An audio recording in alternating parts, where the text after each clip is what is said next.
اعوذ باللہ السمیع العلیم من الشیطان الرجیم بسم اللہ الرحمن الرحیم۔ السلام علیکم ورحمۃ اللہ وبرکاتہ۔ ڈیئر اسٹوڈنٹس، آج انشاءاللہ الرحمن ہم اسلامیات 8ویں کلاس کی اس کا تیسرا باب صوم شروع کریں گے، ٹھیک ہے، جس میں بہت ہی پیارا لیسن، بہت ہی پیارا سبق اور میرا فیورٹ اور ہر مسلمان کا فیورٹ سبق سیرت طیبہ حضرت محمد الرسول اللہ صلی اللہ علیہ وسلم کی سیرت طیبہ کا یہ لیسن جو ہے وہ شروع ہونے والا ہے۔ انشاءاللہ ہم اس کو پڑھیں گے۔ اس کے پہلے تمام اسباق آپ ہمارے چینل پہ ان کو دیکھ سکتے ہیں۔ چینل اچھا لگے تو چینل کو سبسکرائب کر لیں، ویڈیو کو لائک کر دیں۔ چلتے ہیں اپنے سبق کی طرف۔ سیرت طیبہ، حضرت محمد صلی اللہ علیہ وسلم کی سیرت۔ ہمارے پیارے نبی حضرت محمد صلی اللہ علیہ وسلم اللہ تعالیٰ کے برگزیدہ بندے، نبی اور رسول ہیں۔ آپ صلی اللہ علیہ وسلم کی زندگی ایک کامل انسان کی زندگی ہے جو ہمارے لیے زندگی گزارنے کا ایک بہترین نمونہ ہے۔ اللہ تعالیٰ نے قرآن پاک میں فرمایا، لَقَدْ كَانَ لَكُمْ فِي رَسُولِ اللَّهِ أُسْوَةٌ حَسَنَةٌ، البتہ تحقیق تمہارے لیے رسول اللہ صلی اللہ علیہ وسلم کی زندگی ایک بہترین نمونہ ہے۔ اچھا، یعنی دنیا میں اگر تم کامیاب زندگی گزارنا چاہتے ہو جس سے تمہاری دنیا بھی آباد رہے اور آخرت کی کامیابی کی ضمانت بھی ملے، تو اپنے پیارے نبی اکرم صلی اللہ علیہ وسلم کے نقش قدم پر چلنے اور اس کے اسوہ کو اپنانے کی کوشش کرو۔ اگلے چند اسباق میں رسالت مآب صلی اللہ علیہ وسلم کے اسوہ حسنہ کی چند مثالیں پیش کی جاتی ہیں۔ پہلی بات، خلق عظیم، ٹھیک ہے، خلق عظیم، آپ کا بہترین اخلاق، جن کے بارے میں قرآن مقدس میں اللہ پاک نے فرمایا، وَإِنَّكَ لَعَلَىٰ خُلُقٍ عَظِيمٍ، آپ خلق عظیم کی بلندیوں پر فائز ہیں اے نبی صلی اللہ علیہ وسلم، یہ اللہ پاک نے قرآن مقدس میں فرمایا۔ دعوت دینے والوں کے لیے ضروری ہے کہ وہ بلند اخلاق اور رحیم و شفیق ہوں، اس لیے اللہ تعالیٰ نے حضرت محمد صلی اللہ علیہ وسلم کو نہایت رحیم شفیق بنایا اور اس بات کی گواہی دی کہ آپ صلی اللہ علیہ وسلم اخلاق کے اعلیٰ درجے پر فائز ہیں۔ اخلاقی لحاظ سے کوئی ایسی خوبی نہ تھی جو رسول اللہ صلی اللہ علیہ وسلم میں موجود نہ ہو۔ ارشاد ربانی ہے، وَمَا أَرْسَلْنَاكَ إِلَّا رَحْمَةً لِّلْعَالَمِينَ، اور اے پیغمبر ہم نے آپ کو تمام جہانوں کے لیے رحمت بنا کے بھیجا، ٹھیک ہے۔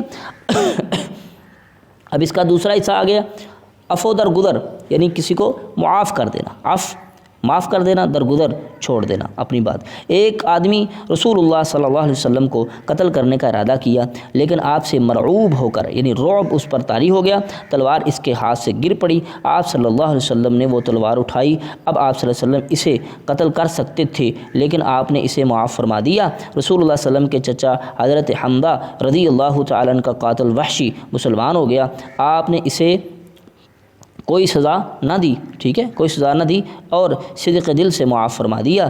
رسول اللہ صلی اللہ علیہ وسلم کے ذمے ایک شخص کا قرض تھا۔ ایک دن وہ آیا اور بہت سختی کے ساتھ مطالبہ کرنے لگا اور آپ کے گلے میں چادر ڈال کر اتنا زور دیا کہ آپ کی گردن مبارک سرخ ہو گئی، ٹھیک ہے۔ رسول اللہ صلی اللہ علیہ وسلم کے آگے صحابہ کرام رضوان اللہ علیہم اجمعین آگے بڑھے، لیکن رسول اللہ صلی اللہ علیہ وسلم نے منع کرتے ہوئے فرمایا، اسے ایسا کرنے کا حق ہے، اللہ اکبر، اسے ایسا کرنے کا حق ہے۔ لوگوں کے ساتھ آپ کی نرمی اور حسن سلوک کا ذکر اللہ تعالیٰ نے ان الفاظ میں کیا ہے، فَبِمَا رَحْمَةٍ مِّنَ اللَّهِ لِنْتَ لَهُمْ وَلَوْ كُنْتَ فَظًّا غَلِيظَ الْقَلْبِ لَانفَضُّوا مِنْ حَوْلِكَ، بس اللہ کی رحمت کے سبب تم صلی اللہ علیہ وسلم، اللہ نبی علیہ الصلوۃ والسلام کو فرما رہے ہیں، تم ان کے لیے نرم دل ہو، اور اگر تم مزاج کے اکڑ اور دل کے سخت ہوتے تو یہ لوگ تمہارے پاس سے منتشر ہو جاتے، ٹھیک ہے جی۔ آگے چلتے ہیں۔ رسول اللہ صلی اللہ علیہ وسلم کسی سے بدلہ نہیں لیتے تھے۔ فتح مکہ کے موقع پر سب دشمن یہ سمجھ رہے تھے کہ آج ان کی خیر نہیں، لیکن رسول صلی اللہ علیہ وسلم نے اعلان فرما دیا کہ جو اپنے گھر کا دروازہ بند کر کے یا ابو سفیان کے گھر یا بیت اللہ میں پناہ لے وہ امن میں ہوگا۔ فتح کے بعد آپ نے اعلان فرمایا، جاؤ تم سب آزاد ہو۔ جانوں پر شفقت، جانوروں پر شفقت، اگلی بات جو شروع کر رہے ہیں وہ ہے جی جانوروں پر شفقت۔ رسول اللہ صلی اللہ علیہ وسلم کی رحمت و شفقت انسانوں تک محدود نہ تھی، بلکہ آپ جانوروں کے ساتھ بھی رحمت و شفقت کا معاملہ فرماتے۔ چنانچہ ایک صحابی نے جب کسی پرندے کے بچوں کو اٹھا لیا اور وہ شور مچانے لگا تو رسول اللہ صلی اللہ علیہ وسلم نے پوچھا کہ کس نے اس پرندے کے بچوں کو اٹھا کر بے قرار کیا ہے؟ اس پر صحابی نے بچے لا کر ادھر رکھ دیے، جس کے بعد اس پرندے کا قرار آ گیا۔ ایک مرتبہ ایک اونٹ والے کو اس کے اونٹ کے بارے میں نرمی کرنے کا کافی خوراک دینے اور اطاعت اور طاقت کے مطابق بار لادنے کا حکم دیا۔ رسول اللہ صلی اللہ علیہ وسلم کا ارشاد ہے کہ تم زمین والوں پر رحم کرو، آسمان والا تم پر رحم فرمائے گا۔ آگے چلتے ہیں جی، بچوں سے پیار۔ ایک بار رسول اللہ صلی اللہ علیہ وسلم نے حضرت حسن رضی اللہ تعالی عنہ کا بوسہ لیا۔ ایک بدو اقرع بن حابس آپ صلی اللہ علیہ وسلم کے پاس بیٹھا تھا، بولا میرے 10 بچے ہیں، میں نے کبھی ان میں سے کسی کو پیار نہیں کیا۔ رسول اللہ صلی اللہ علیہ وسلم نے اس کی طرف دیکھ کر فرمایا من لم یرحم ولا یرحم، جو شخص رحم نہیں کرتا اس پر رحم نہیں کیا جاتا۔ اسی طرح فرمایا جو شخص ہمارے چھوٹوں پر رحم نہیں کرتا وہ ہم میں سے نہیں ہے۔ اللہ اکبر۔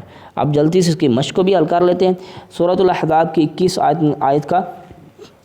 21ویں آیت کا ترجمہ لکھیں۔ وہ 21ویں آیت کون سی تھی؟ چلتے ہیں جی سبق میں دیکھتے ہیں، ٹھیک ہے۔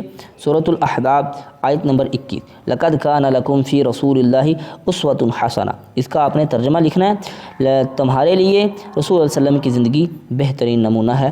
پہلے سوال کا جواب ہو گیا، ٹھیک ہے جی۔ آگے چلتے ہیں، رسول اللہ صلی اللہ علیہ وسلم کے عفو درگزر کا کوئی واقعہ بیان کریں۔ تو عفو درگزر میں دیکھ لیں جی، رسول اللہ صلی اللہ علیہ وسلم کے لیے جو آپ کا جو واقعہ آیا ہے، ایک آدمی رسول اللہ صلی اللہ علیہ وسلم کو قتل کرنے کا ارادہ کیا، ٹھیک ہے، یہ یہاں سے آپ نے یہاں سے اس کو یاد کرنا ہے، ٹھیک ہے۔ رسول اللہ صلی اللہ علیہ وسلم نے اسے معاف کر دیا۔ ایک ان میں سے تحریر کر لیں، ٹھیک ہے، وہ آپ سے مرعوب ہوا اور تلوار گر گئی، پھر آپ نے اٹھائی، آپ نے اسے معاف کر دیا، ٹھیک ہے۔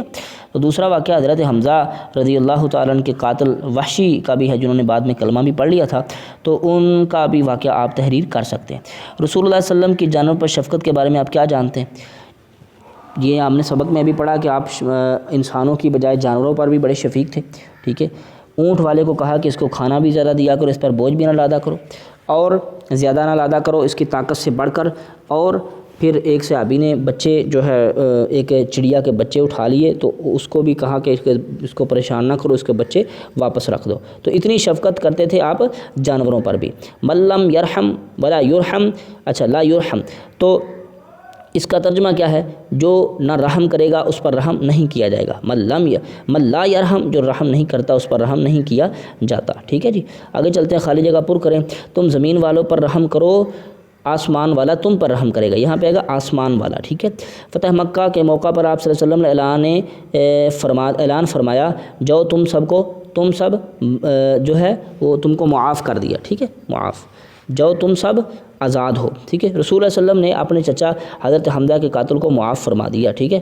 جو شخص کھلے دل سے معاف فرما دیا، جو شخص ہمارے چھوٹوں پر رحم نہیں کرتا وہ ہم میں سے نہیں ہے، جو شخص نہیں کرتا وہ ہم میں سے نہیں ہے، جو چھوٹوں بچوں پر رحم نہیں کرتا وہ ہم میں سے نہیں ہے، ٹھیک ہے۔